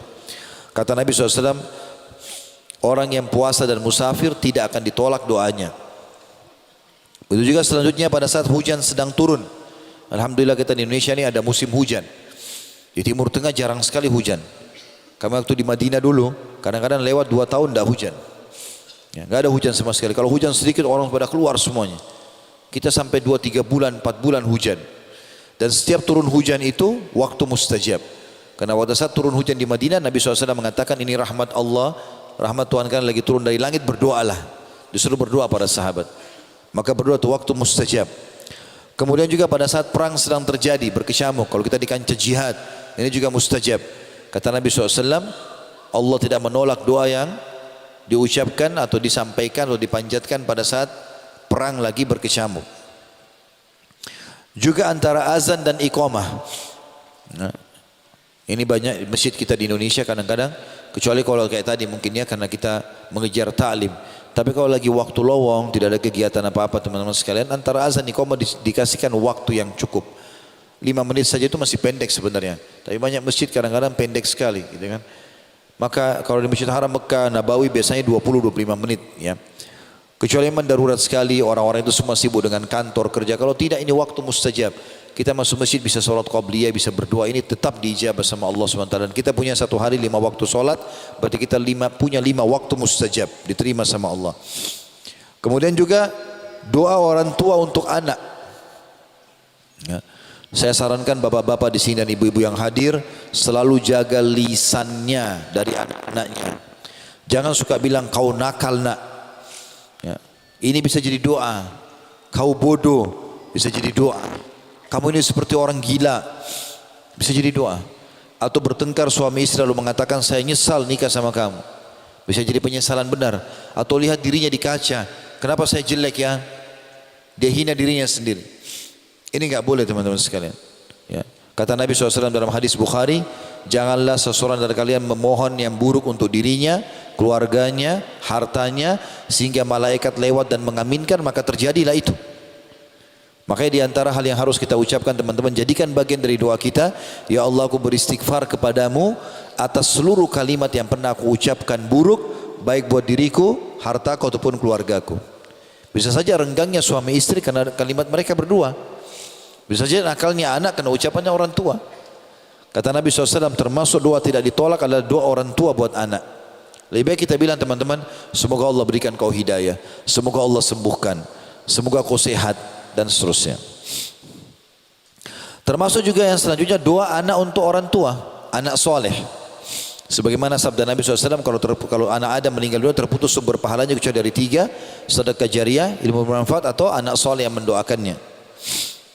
Begitu juga setiap muslim terhadap muslim yang lain. Tapi dalam hadis dikatakan ala zahril ghaib, enggak ketemu. Lagi enggak ketemu. Misalnya kita doakan teman kita diam-diam antara azan iqamah, kita mengatakan ya Allah sembuhkan dia, mudahkan jodohnya, ya Allah begitu dan begitu. Dia enggak tahu kita doakan. Kata Nabi SAW, doa muslim untuk muslim yang lain ala zahril ghaib, tidak dilihat ya, oleh temannya, itu diterima oleh Allah. Dan ingat teman-teman, setiap kali kita doakan seseorang, kecuali orang itu berbuat zalim. Tapi kalau tidak, apalagi kita cuma hasud saja, iri, maka jangan doakan keburukan. Karena kata Nabi SAW, siapapun yang mengucapkan kalimat doa, maka di atas kepalanya malaikat Allah kirim dan mengatakan walaka mithluhu walaka mithluh. Kau akan dapat yang sama, kau akan dapat yang sama. Jadi kalau kita bilang, kalau saya bilang teman-teman, kalau ada orang kaya, apa yang harus lakukan Ustaz? Doakan, bilang ya Allah tambahkan kekayaan buat dia. Sebenarnya kita sedang doakan diri kita itu. Karena malaikat atas kepala kita mengatakan kau akan dapat yang sama. Orang sehat, ya Allah tambah kesehatannya, ya Allah berkahi. Kami sudah biasa dengar dari teman-teman di Saudi selama kami tinggal di Madinah. Subhanallah, kalau kita ketemu misalnya masuk ke dalam satu rumah, rumahnya besar misalnya. Maka kalau ketemu, Masya Allah, rumahmu bagus. Kalimat Masya Allah selalu ada. Semoga Allah berkahi buat kamu, semoga Allah tambahkan rezekimu. Padahal orang itu sudah kaya. Karena dia tahu dia sedang doakan diri dia. Ada orang pintar, ya Allah tambah kepintarannya. Kita doakan diri kita dan doa malaikat, kita pasti dijabah sama Allah. Maka hindari semua kalimat buruk. Kita bilang, ya Allah matikan dia. Seperti kita doakan diri kita supaya dimatikan juga. Gitu kan? Nah, enggak boleh. Kecuali dalam keadaan kita terzalimi, itu baru iya. Kita punya hak untuk mendoakan dia kan. Tetapi ini pun ada solusi. Kalau ada orang berbuat zalim kepada kita, kita punya 2 opsi untuk berdoa. Opsi pertama kita bilang, ya Allah puntungkan kakinya, butakan matanya, apalah orang biasa jengkel, doain macam-macam. Boleh, boleh. Tetapi ini hanya sekedar doa dendam saja. Allah ijabah, orang itu tabrakan kakinya patah, selesai. Dia nggak dapat apa-apa. Opsi yang kedua ini lebih baik. Kita bilang, ya Allah berikan dia hidayah, tegakkan argumentasi padanya supaya dia sadar tentang kesalahannya. Maka kalau dia dapat hidayah dari doa kita, selama dia baik kita panen pahala. Juga kalau kita punya hak dengan dia, dia pasti akan kembalikan. Maka itu lebih baik. Begitu juga teman-teman, akhir waktu di hari Jumat. Ini juga waktu mustajab doa. Ya. Akhir waktu di hari Jumat maksudnya akhir waktu asar. Tapi yang jelas ada dua riwayat yang masyhur. Yang pertama riwayat Imam Muslim, kata Nabi SAW, di hari Jumat ada waktu mustajab. Enggak ada seorang muslim berdoa kecuali diijabah. Dan itu terjadi pada saat khatib duduk di khutbah kedua sampai diiqamahkan sholat. Makanya semua khatib di khutbah kedua pasti berdoa, karena itu waktu mustajab. Yang kedua riwayat An-Nasai, kata Nabi SAW, tidak ada seorang muslim berdoa di hari Jumat kecuali diijabah. Dan itu berlaku di 12 waktu, maksudnya 12 jam kalau kita sekarang, dari subuh sampai terbenam matahari. Kata Nabi SAW, dan kejar, perbanyak doa, ya, habis asar sampai terbenam matahari. Ya, artinya dua ini dianjurkan sekali untuk seseorang itu berdoa pada saat itu. Ada hal yang harus kita, itu sebenarnya 10 syarat ya. Lebih dalam lagi kita bahas teman-teman, ada beberapa permasalahan doa yang perlu kita bahas. Ini sering kita hadapi. Yang pertama yang saya ingin titik beratkan teman-teman, bagi siapapun yang merasa doanya belum diijabah, belum datang jawabannya, tadi sudah saya singgung sedikit ya, tapi saya lebih perdalam lagi. Yakinlah teman-teman, kalau antum sudah berdoa dengan baik, dengan santun, memenuhi syarat-syarat tadi semuanya, pasti diijabah. Kalau belum sekarang, besok. Kalau belum besok, lusa. Kalau ada yang tanya, lalu apa hikmahnya? Kenapa Allah tunda? Dengarkan hadisnya.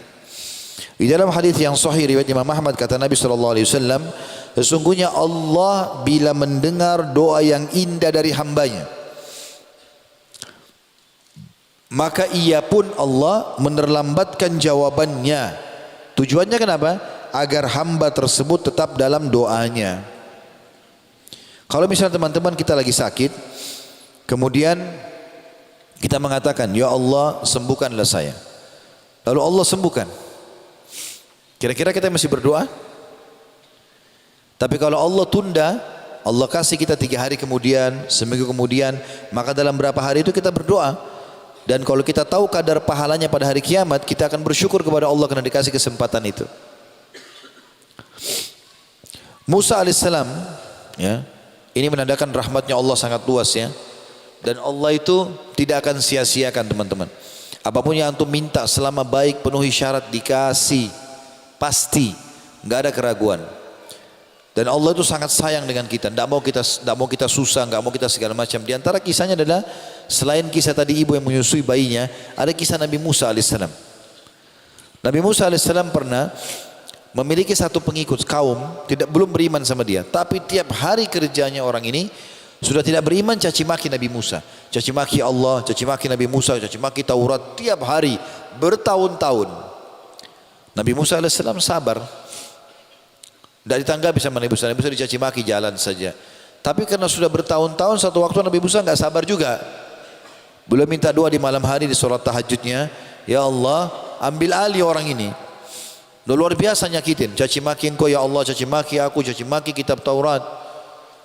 Maka Jibril datang mengatakan, hai Musa, Tuhanmu mengatakan, ya, orang itu sudah diberikan kepadamu. Terserah, kau mau berdoa apa Allah kabulkan. Kau mau Allah tenggelamkan, ditenggelamkan dalam bumi. Kau mau Allah matikan langsung mati. Mau disambar petir terbakar, Allah kasih. Terserah. Maka besok hari Nabi Musa AS lagi jalan di Palestina waktu itu, lewat orang ini, caci maki lagi Allah, caci maki lagi Musa AS, caci maki Taurat. Maka Nabi Musa mengatakan, ya ard khudhi, hai bumi tenggelamkan orang ini. Maka Allah pun tenggelamkan sampai ke kakinya. Mata kakinya dua-dua terbenam. Orang ini bergerak-gerak nggak bisa. Maka dia bilang, Musa maafkan saya. Kata Musa, tidak bisa. Sekian tahun kau lakukan perbuatanmu ini. Ya ard khudhi, hai bumi tenggelamkan. Ditenggelamkan sama Allah sampai lututnya. Belum semua. Hai Musa maafkan saya tidak akan ulangi. Saya nggak percaya, kata Musa. Tiap hari kau caci maki ini semua. Ya ard khudi, hai bumi tenggelamkan, tenggelam sampai ke dadanya. Minta maaf, hai Musa maafkan saya, Musa saya yakin saya akan beriman kalau kau maafin saya. Kata Musa saya tidak percaya. Ya ard khudi, hai bumi tenggelamkan, tenggelamlah orang itu, mati. Waktu mati orang itu, Jibril AS datang dalam hadis Bukhari ini. Kata Jibril AS, hai Musa, Allah berfirman kepadamu, ya Musa ma aqsa qalbak, wahai Musa berapa keras hatimu. Andai saja dia minta kepadaku di awal permintaannya minta maaf tadi waktu kakinya masih tenggelam mata kaki, aku sudah maafkan. Bagaimana bisa kau biarkan orang sampai tenggelam kau tetap tidak memaafkan? Tetapi subhanallah, rahmat Allah subhanahu wa ta'ala beda dengan manusia. Rahmat Allah itu sangat luas. Bahkan bahkan Jibril alaihissalam dalam hadis Bukhari, karena tahu rahmatnya Allah luas, dia bilang kepada Nabi SAW, hai Muhammad, andai saja kau lihat bagaimana aku masukkan ke mulutnya Fir'aun tanah laut merah, supaya dia tidak bisa bilang ya Allah ampuni aku. Jibril pun tidak mau Fir'aun beriman, karena luar biasa kejahatannya. Dalam hadis Bukhari kata Jibril begitu, hai Muhammad, andai saja kau tahu bagaimana banyaknya tanah yang aku masukkan ke mulut Fir'aun, supaya dia tidak mengatakan hai Tuhanku maafkanlah aku. Karena aku tahu begitu luasnya rahmat Allah subhanahu wa ta'ala. Itu masalah yang pertama teman-teman, yang kita perlu fahami. Kalau ada doa yang belum diijabah, berarti Allah hanya menerlambatkan saja selama antum sudah penuhi syarat. Pasti yakin akan terima, sekarang atau besok, lusa atau seterusnya. Yang kedua, jangan berhenti berdoa selama memang belum diijabah. Ini mirip dengan yang pertama, tapi ini agak kental sedikit. Maksudnya ada contoh-contohnya. Selama antum belum dapat jawabannya, berdoa saja. Kalau yang pertama tadi kan diikuti dengan keyakinan Allah akan ijabah. Selama itu bagus gitu. Ini juga dikatakan jangan berhenti berdoa. Kita ambil contoh misalnya teman-teman, Nabi yang paling mulia dalam masalah Nabi Zakaria alaihissalam. Nabi Zakaria ini istrinya dia bersaudara sama istrinya Imran. Surah Al-Imran ya. Keluarga Imran. Siapa Imran itu? Ayahnya Maryam alaihissalam.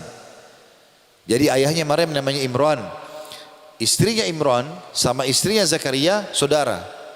Jadi Imran sama Zakaria ini ipar. Dari Imran lahir Maryam. Dari Zakaria lahir Yahya, Nabi juga ini ya. Nah dari Maryam lahir lagi Isa. Ini semua satu keluarga, dikenal dengan Ali Imran. Dan mereka terkenal dengan kesolehannya. Makanya Allah gagalkan dalam Al-Quran setelah surah Al-Baqarah, surah Al-Imran langsung.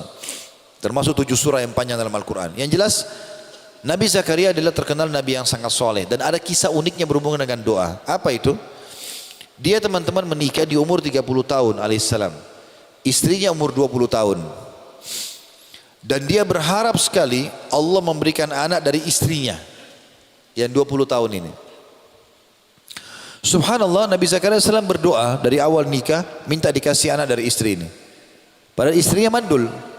Terus saja dia berdoa. 10 tahun pertama Allah belum kasih, istrinya nggak hamil-hamil. Berarti umur dia sudah 40 tahun.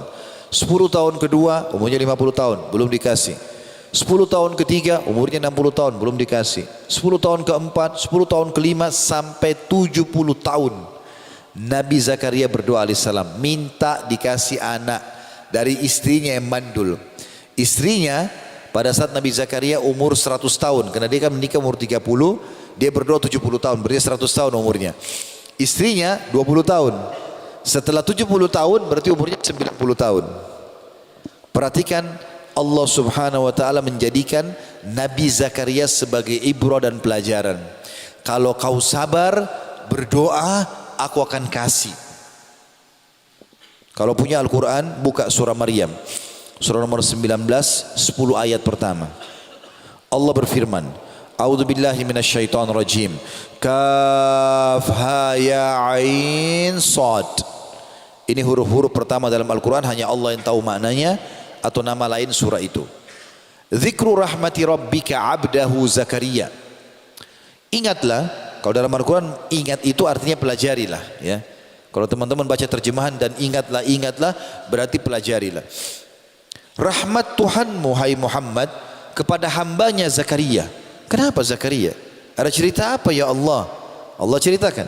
Allah bilang, "Inna da rabbahu nidaan khafiyya." Pelajari, ikuti ceritanya. Pada saat dia memanggil Tuhannya dalam keadaan khafiyya, sembunyi-sembunyi, suaranya kecil. Kata ulama tafsir, kenapa? Firman Allah ini menceritakan waktu umur Zakaria sudah 100 tahun. Dan dia berdoa, "Ya Allah, kasih aku anak dari istriku yang mandul ini." Istrinya sekarang 90 tahun. 20 tahun aja nggak mungkin hamil, apalagi 90 tahun, sudah nenek-nenek. Ya. Tapi dia nggak putus asa. Allah bilang, pelajarilah rahmat Tuhanmu hai Muhammad, sampaikan kepada semua umatmu.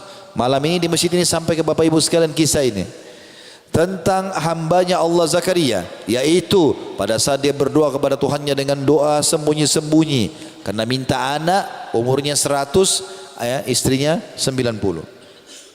Qala Rabbi, apa yang dia minta? Wahai Tuhanku, inni wahanal azmu minni, tulang-tulangku sudah lemah semua. Kata ulama tafsir 100 tahun, sudah tua sekali. Washta'ala ar-ra'su syaiba, semua rambutku sudah putih, enggak ada lagi rambut hitamnya. Walam akum bidu'aika rabbi syaqiyya, tapi aku tidak mau putus asa berdoa kepadamu ya Allah. Penuh keyakinan. 70 tahun ini. Lalu yang terjadi adalah wa inni khiftul mawaliya min warai, dan aku khawatir ya Allah, sebab aku minta doa ini, kalau aku mati siapa yang lanjutin dakwah ini? Wa imraati akhirah, kan kendala utamaku istriku mandul. Nabi Zakaria tahu itu. Allah ceritakan melalui lisannya, wa imraati akhirah, dan istriku mandul. Fahabli min ladunka waliya, tapi ya Allah, aku minta anak dari orang ini, istriku yang ini. Ya. Lalu dia bilang, yarithuni wa yarithu min ali Yaqub waj'alhu rabbi radiya. Jadikanlah dia mewarisiku dan mewarisi ilmu yang diturunkan dari keluarga Yakub, dan jadikan dia radiya, artinya anak baik. Ada sebagian ulama tafsir, saya reviewkan dulu sedikit dari ini, mempertemukan antara surah Maryam ini dengan ayat-ayat yang lain. Jadi waktu Nabi Zakaria, waktu Imran tadi ayahnya Maryam mau meninggal dunia, Imran ini gurunya Zakaria. Dalam sebagian riwayat dikatakan begitu. Waktu Imran mau meninggal, dia kumpul murid-muridnya, diantaranya Zakaria. Siapa di antara kalian yang akan menjaga anak saya ini Maryam? Maka jatuhlah pilihan ke Zakaria alaihissalam. Maka Zakaria mendidik dan membesarkan Maryam di rumahnya. Yang unik, dalam Al-Quran dikatakan setiap kali Zakaria masuk ke dalam rumah kamarnya Maryam, ditemukan ada makanan. Kullama dakhala 'alaiha al-mihraba wajada indaha rizqa, kata Allah. Setiap kali Zakaria masuk ke kamarnya Maryam pasti dapat rezeki. Kata ulama tafsir, buah-buahan yang enggak ada di Palestina waktu itu. Buah-buah yang enggak pernah orang lihat. Lalu Zakaria tanya, "Anna laki hada ya Maryamu, anna laki hada?" Wahai Maryam, dari mana kau dapat ini? Qalat huwa min indillah. Maryam berkata, dari sisi Allah. Inna Allah yarzuqu man yasha' bighairi hisab. Allah memberikan rezeki siapapun yang tanpa hisab. Maka Allah bilang, hunalika da'a Zakaria rabbah. Pada saat itulah Zakaria berdoa pada Tuhannya. Dia minta juga dikasih keturunan. Dari sini ulama tafsir bilang, Nabi Zakaria subhanallah minta dikasih anak, mau laki-laki kah, mau perempuan kah, yang penting baik. Nabi Zakaria tidak rewel gitu. Lalu kemudian Allah ijabah setelah 70 tahun. Di ayat 7-nya, itu 6 ayat tadi semua permohonannya. Ya Zakaria, inna nubashiruka bi gulamin ismuhu Yahya lam naj'al lahu min qablu samia. Wahai Yahya, kami menyampaikan kepadamu berita gembira bahwasanya kau akan mendapatkan seorang anak laki-laki. Kata ulama tafsir, subhanallah, kita kalau minta sama Allah satu, Allah enggak kasih satu, Allah kasih plus plus plus plus, asal sabar saja. Tadi saya bilang di awal pertemuan teman-teman, kalau kita sudah mulai ya Allah, Allahumma, ya Rabbi, berarti sudah ada garis finishnya itu. Tinggal antum sabar saja. Kalau antum sabar sampai garis klimaksnya, maka Allah akan kasih antum lebih dari permintaan antum. Nabi Zakaria minta anak, laki-laki ke perempuan terserah, yang penting soleh. Allah kasih dia anak laki-laki. Berarti akan banyak keturunannya nanti dan membawa nasabnya, gitu kan? Ditambah lagi ismuhu Yahya. Allah yang kasih nama langsung namanya Yahya. Kata Allah, ya, lam naj'al lahu min qablu samia. Belum pernah ada orang bernama Yahya sebelum dia. Ini nama pilihan. Lalu Nabi Zakaria kaget di ayat 8. Manusiawi, qala rabbi anna yakunu li gulam. Wahai Tuhanku, penciptaku, bagaimana bisa aku bisa punya anak? Apa kata Nabi Zakaria? Wa kanat imraati aqira. Yang kendala pertama, istriku mandul, udah tua lagi. Betul Nabi Zakaria berdoa, tapi karena lamanya berdoa, maka dia juga bingung. Ya Allah, bagaimana bisa nih? Ya, apakah nenek-nenek bisa hamil, gitu kan? Seperti itulah bahasanya. Wa qad balagtu minal kibari itiya. Ditambah lagi, aku sudah sangat tua renta, 100 tahun. Bagaimana bisa punya anak nih? Artinya kalau bahasa kita, spermaku masih bisa enggak ini? Ya. Membentuk manusia enggak? Gitu kan? Masih ada komponen itu Kak dengan umur ini. Tapi bahasanya santun dalam Al-Qur'an, gitu kan? Maka dikatakan, qala kadzalika qala rabbuka huwa 'alayya hayyin. Jibril berkata kepada Zakaria, wahai Zakaria, Tuhanmu telah berfirman, itu mudah bagiku. Wa qad khalaqtuka min qablu wa lam taku syai'a. Aku sendiri pernah ciptakan kau, hai Zakaria, dari sesuatu yang tidak ada jadi ada. Ya. Maka saking gembiranya Nabi Zakaria beliau mengatakan, qala rabbi ja'alli ayah. Wahai Tuhanku, berikan aku tanda-tanda kalau istriku hamil. Kata ulama tafsir, jangan dia mual ya Allah. Bukan cuma mual muntah-muntah perutnya besar. Hari pertama engkau kasih dia hamil, beritahukan aku tanda-tanda.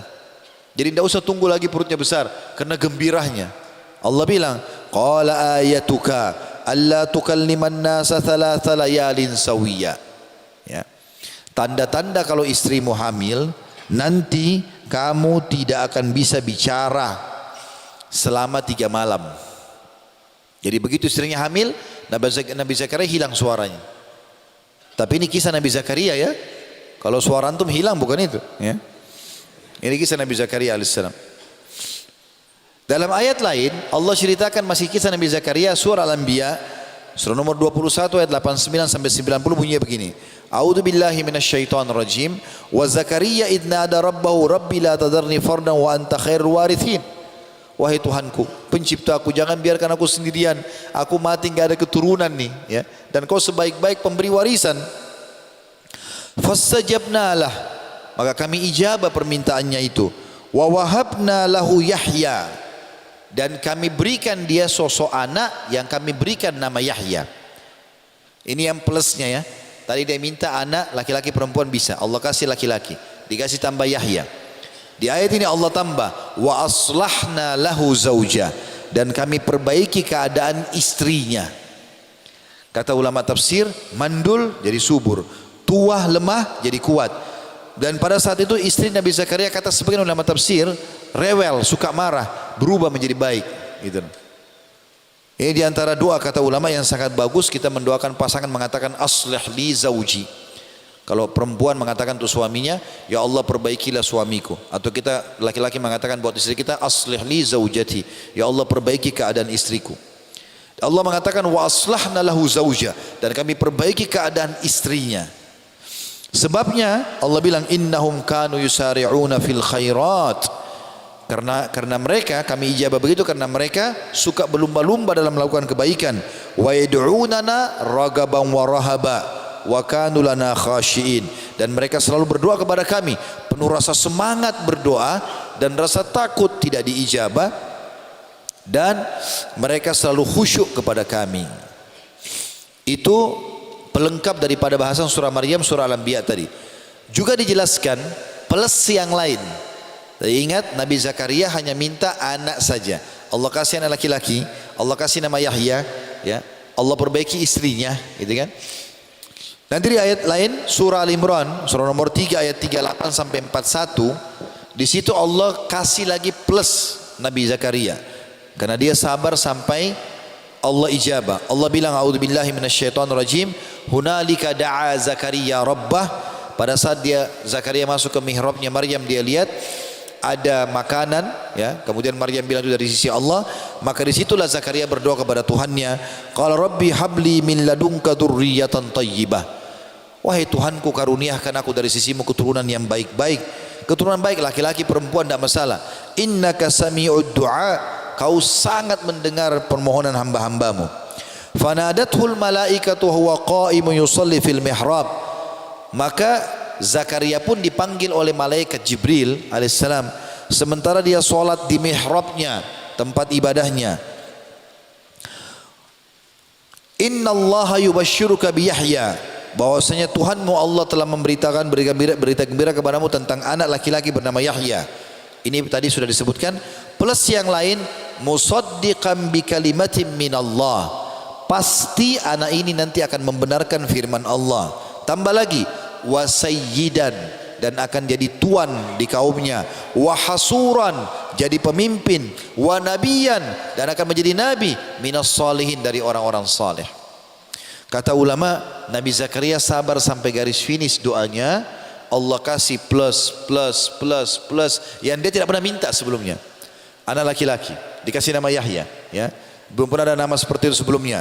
Di ayat ini dikatakan juga dia akan jadi nabi, jadi orang saleh, jadi pemimpin, jadi orang kaya, jadi luar biasa. Lalu kemudian Nabi Zakaria mengatakan, qala rabbi anna yakunu li gulam, bagaimana aku bisa punya anak wahai Tuhanku, wa qad balagani al-kibra wa imraati akhir, aku sudah sangat tua dan istriku mandul. Qala kadzalika Allahu yaf'alu ma yasha. Jibril berkata, begitulah Tuhanmu Allah melakukan apapun yang dia inginkan. Qala rabbi ja'al li ayah, kalau begitu Tuhanku berikan aku tanda-tanda kalau istriku hamil. Qala ayatuka alla tukalliman nasa thalathata ayyamin illa ramza. Ini menafsirkan tadi surah, ya, Maryam. Yang tadi surah Maryam dijelaskan dia hanya tidak bisa bicara selama 3 hari, suaranya hilang. Di ayat ini dikatakan tanda-tanda kalau istrimu hamil, kau tidak bisa bicara dengan orang selama 3 hari kecuali isyarat, ya. Wadhkur rabbaka katsiran, dan berzikirlah kepadamu dengan banyak hai Zakaria, wasabbi bil asyi wal ibkar, dan berzikirlah kamu di pagi dan petang hari. Kata ulama tafsir, kalau Zakaria mau berzikir keluar suaranya, tapi kalau mau bicara lain hilang suaranya, sebagai tanda-tanda kalau istrinya hamil. Tapi pelajaran berhubungan dengan masalah doa kita teman-teman sekalian, bagaimana Nabi Zakaria alaihissalam bersabar berdoa. Contoh yang lain, Nabi Ayyub alaihissalam. Ayyub alaihissalam ini ada istilah disebutkan teman-teman, di Indonesia pun ada itu, ya. Kalau di Jakarta sering diucapkan, saya nggak tahu kalau di sini. Sabar Ayyub, orang bilang. Maksudnya sabarlah seperti Nabi Ayyub. Memang kenapa? Memang Nabi Ayyub luar biasa sabarnya, ekstra. Kisahnya begini, dia mirip tadi dengan Nabi Zakaria, menikah di 30 tahun, istrinya 20 tahun. Nabi Ayyub, ya, alaihissalam. Agak berbeda kisahnya sedikit. Dia raja, dia pemimpin di kaumnya, dan dia kaya raya. Nabi Ayyub alaihissalam 4 kelebihannya. Sudah nabi, ya, sudah gagah, ya, keturunannya banyak, luar biasa. Istrinya juga cantik dan subur. Allah kasih dia selain harta melimpah, nama yang harum, kerajaan karena dia raja, nabi, dia pemimpin, itu kan. Dan dikasih oleh Allah anak 12 anak laki-laki, semuanya gagah-gagah dan pintar-pintar. Nabi Ayyub alaihissalam hidup 20 tahun makmur, 20 tahun. Dia nikah umur 30, istrinya 20. Sampai umur 50 tahun. Nabi Ayyub menikah umur 30 tahun, 20 tahun dia makmur, nggak ada masalah hidupnya. Bersampai umur berapa? 50. Istrinya umurnya 40. Hari pertama di tahun 51 dari umurnya, dalam 3 hari Allah hilangkan semuanya nikmat itu. Semuanya. 3 hari. Hari pertama Allah kasih Nabi Ayyub alaihissalam penyakit kusta, lepra. Menular, semua badannya rusak. Dari kepala sampai kaki. Rambutnya rontok semua. Rambutnya rontok, menular, semua kaumnya lari, nggak ada yang mau dekati Nabi Ayyub alaihissalam. Hari pertama hilang semua ini. Orang dulunya tadi dekat, nyanjung, hilang semua, pergi.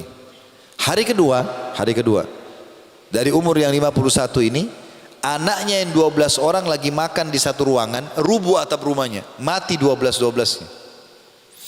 Hari kedua nggak ada anak, anaknya mati semua. Ada orang mungkin anaknya mati 1, 2, ini 12 mati semua. Nggak ada penyakit, nggak ada apa ini. Hari ketiga Allah datangkan hama dan badai. Uniknya hanya kena perkebunan dan peternakannya Nabi Ayub. Kaumnya nggak ada yang kena. Semua ratusan unta sapi mati. Semua pohonnya habis kena hama. Dalam 3 hari habis semuanya. Tapi subhanallah, Nabi Ayub alaihissalam menyambut dengan senyum. Tidak pernah keluh kesah. Lisannya diam, tetap berzikir. Ikhtiariyah. Dia coba berobat tapi nggak pernah keluh kesah. Istrinya juga tinggal sama dia, cuma berdua, nggak ada orang temani sama sekali. Berjalan kurang lebih 18 tahun. 18 tahun tidak ada keluh kesah. Istrinya bilang, wahai Nabiullah, baik istrinya, salihah, sabar sama dia, masya Allah. Istrinya mengatakan, wahai Nabinya Allah, mintalah kepada Allah, berdoa, minta sama Allah supaya diangkat penyakit Anda. Gak usah minta anak, gak usah minta harta, saya siap sabar supaya Anda sembuh bisa berdakwah lagi. Itu saja. Apa kata Nabi Ayub alaihissalam?